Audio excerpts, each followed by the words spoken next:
Now to the growing legal fallout over Florida Governor Ron DeSantis' latest cruel, politically motivated stunt. In Florida, a new lawsuit from a state lawmaker alleges DeSantis violated Florida law when he transported the migrants from Texas, the law saying that migrants must come from this state, meaning Florida. There is also a class action lawsuit in Massachusetts, which accuses DeSantis of a premeditated, fraudulent, and illegal scheme to mislead migrants onto a plane. And in Texas, a sheriff is pursuing a criminal investigation. So these are human beings who are being used as political props. And that is exactly what this is about for Ron DeSantis. It's politics. It's not about the safety of the citizens in the state of Florida. And it's also a way to one-up his troll rival, Texas Governor Greg Abbott. Because the New York Times is reporting Mr. DeSantis mused to donors last year about Mr. Abbott's good political fortune to share 1,254 miles of border with Mexico and complained that he didn't have the same to use as a backdrop.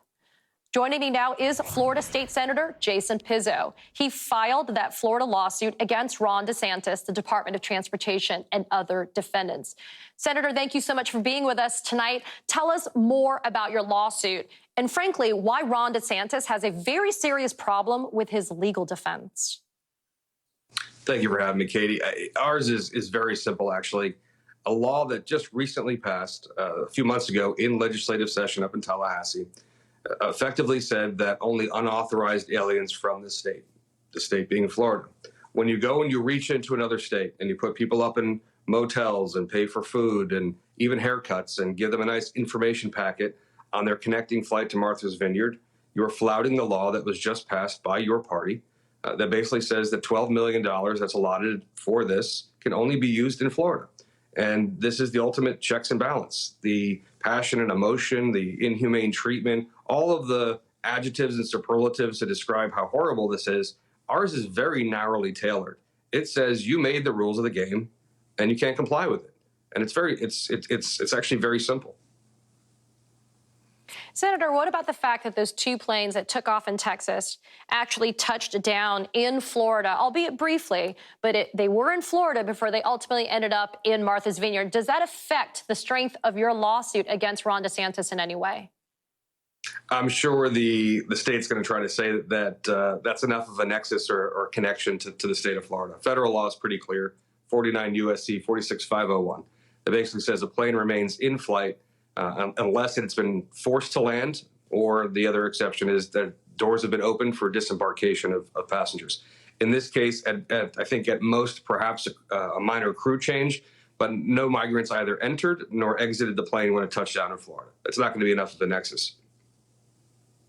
And Senator, let's be clear, these were not, quote, unauthorized aliens, which are the subject of that $12 million law that's been set aside to be able to transport them out of the state of Florida. These were people who entered the United States, were going through the immigration process. So, you know, from my reading of your lawsuit, it sounds like Ron DeSantis is in a very serious pickle here.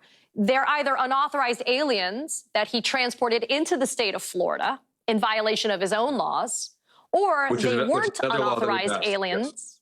Correct. Which is another law that was passed courtesy of Ron DeSantis, right?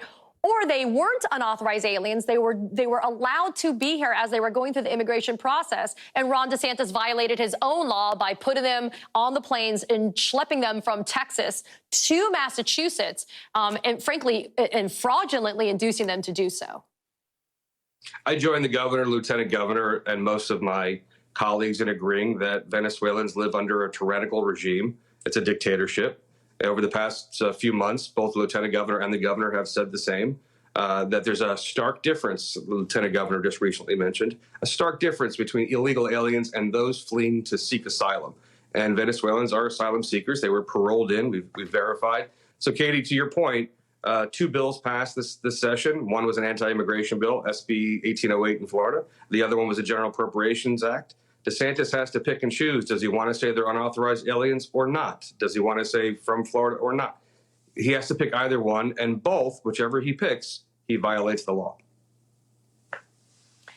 Senator, there's a Category 2 hurricane, Hurricane Ian, that is bearing down on the state of Florida. By my tally, almost $1.6 million has now been spent by Ron DeSantis in this political stunt. What are you hearing from your constituents about this type of money being spent, albeit maybe it was put in the budget, but there are people that are facing very serious harm to their lives and their properties because of this. But Ron DeSantis thinks it's a better use of his money, or the taxpayers' money, frankly, to be able to do this political stunt. It's a spectacle with the hurricane bearing down on us. Property insurance, we're in an absolute crisis. Another company just failed. And Katie, you were a prosecutor, same office that I was before. You were a high-profile civil attorney and on national TV. I'll tell you what's really upsetting. Pinellas deputy sheriff was killed the other day by an illegal alien who was contracted by the Florida Department of Transportation to do road work in the state of Florida. I would not have filed this suit if he was complying with the law. The governor was complying with the law that's on the books from this past year. But when you're going out to Texas, when we're desperately in need of relief here, I'm going to come at you. Florida State Senator Jason Pizzo, we're going to watch your lawsuit very carefully, and we appreciate you being here tonight. Thank you, Katie.